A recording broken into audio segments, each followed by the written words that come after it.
turns it into about a 40-yard touchdown play.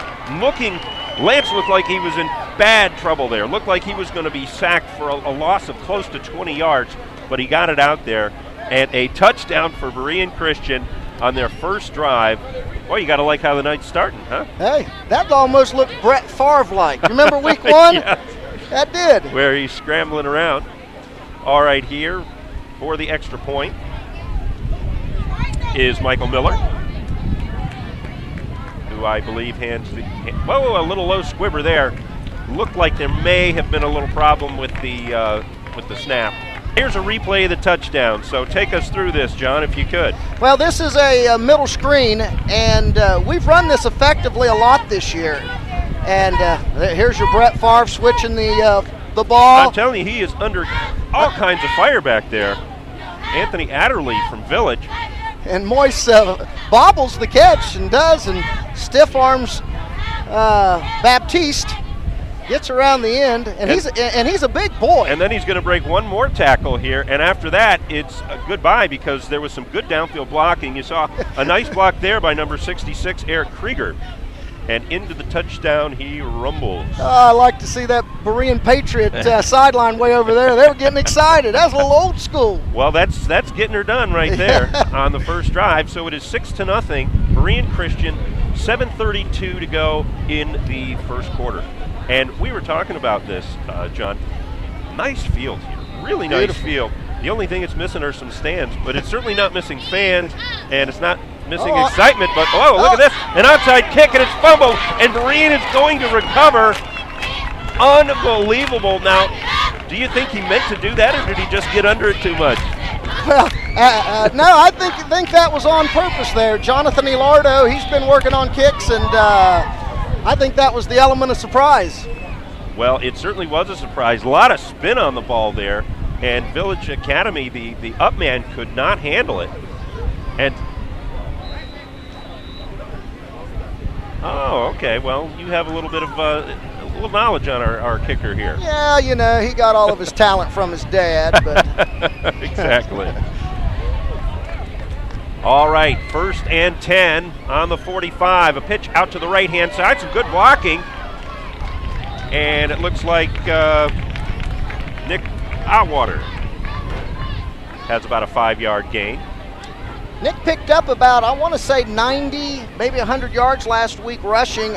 The Bulldogs themselves, memory serves me correctly, I think they rushed last week for about 270, passed for about 240, somewhere in that neighborhood. But, the toss sweep right, toss sweep left was very effective last week for us.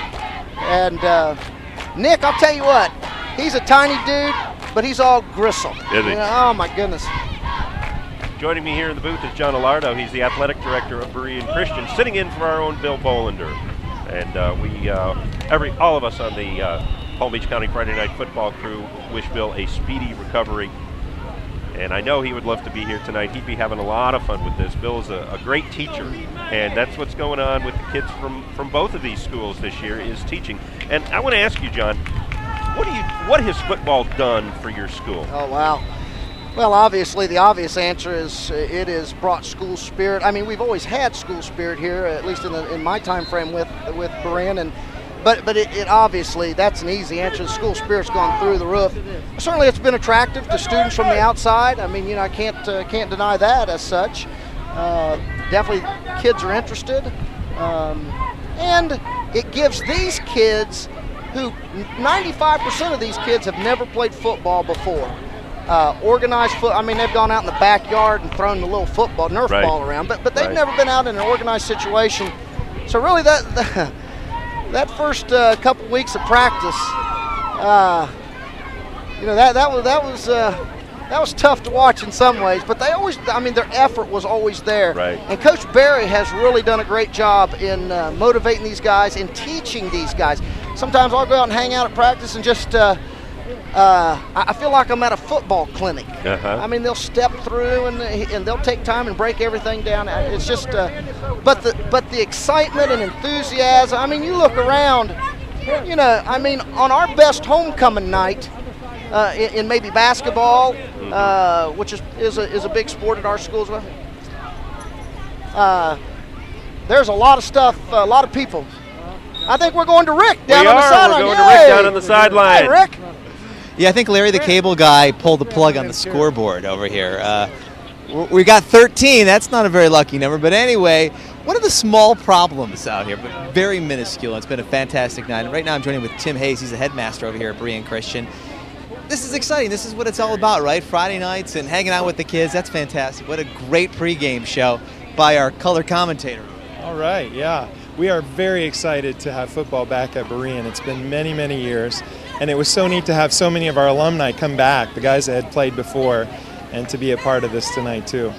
We're still working on the clock, so let me ask Tim a question. Tell us a little bit about Berean Christian.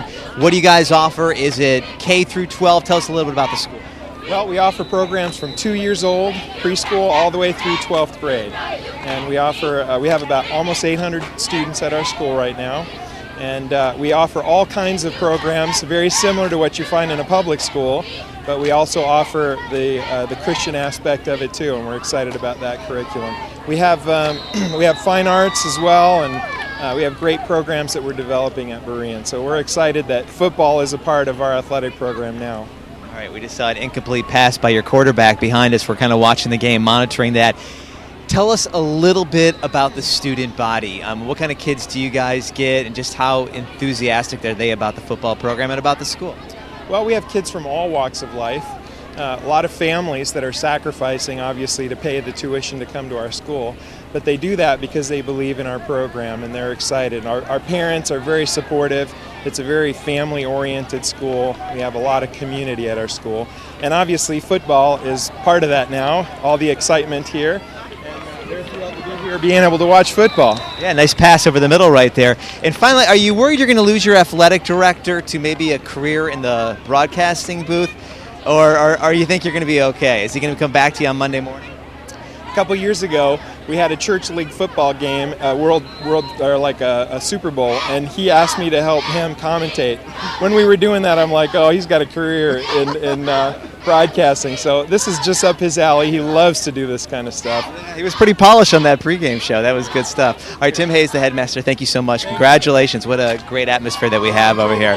All right, thanks a lot. And Dano, it looks like your partner can report back to work on Monday, but I've been listening to you guys. You guys sound great, so maybe you can continue this broadcasting career. Back to you. Yeah, absolutely. Thank you, Rick. My booth partner here could give Mr. Bolander a run for his money, I think. Well, you know, actually, I'm not going back to work on Monday. You know that? Is that right? Yeah, you know why? No. Because we're on fall break. Oh, there you go. Exactly. There you go. Yeah, we have fall break this next week, and certainly we're looking forward to it.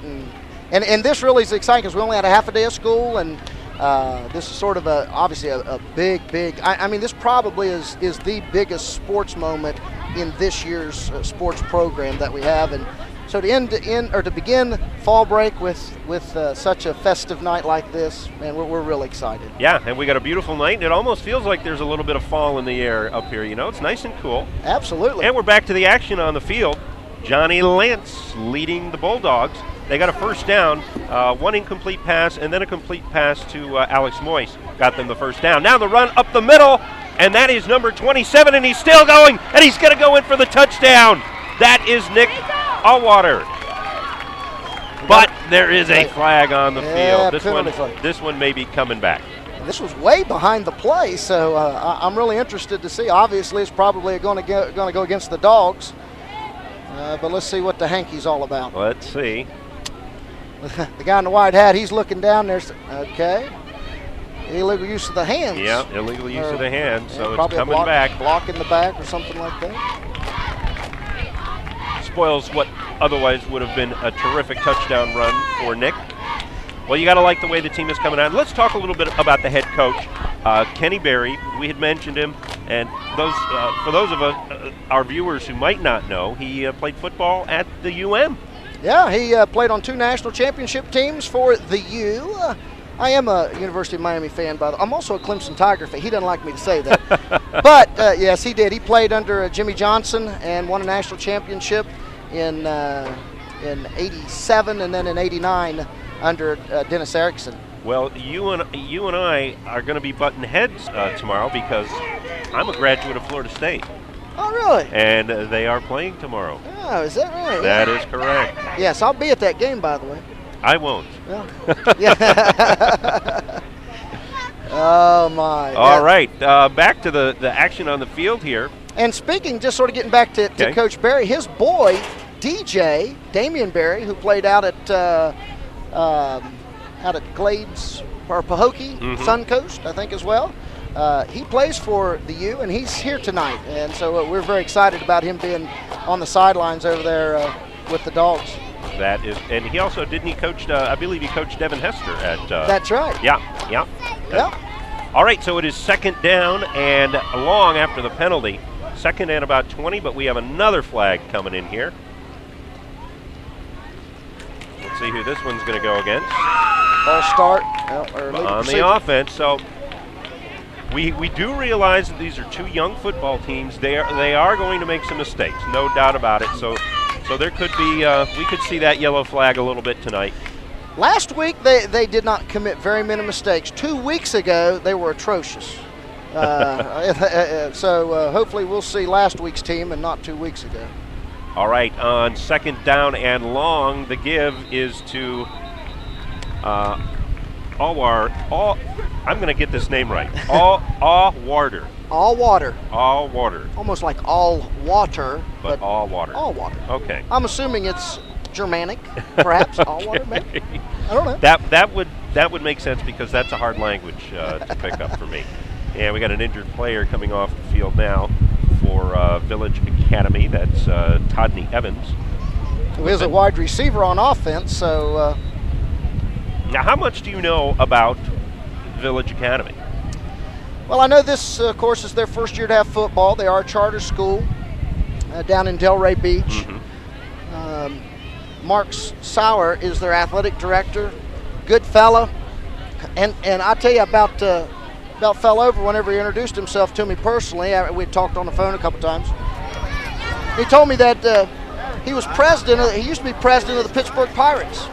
And I thought, you mean like Booster Club president? Right. You know. Right. He said, no, I was the president of the of the Pittsburgh Pirates. Wow. And CEO before that of the St. Louis Cardinals. That's amazing. And I'm thinking, you mean like the owner? It's like you got the president and then like the owner like above you kind of president?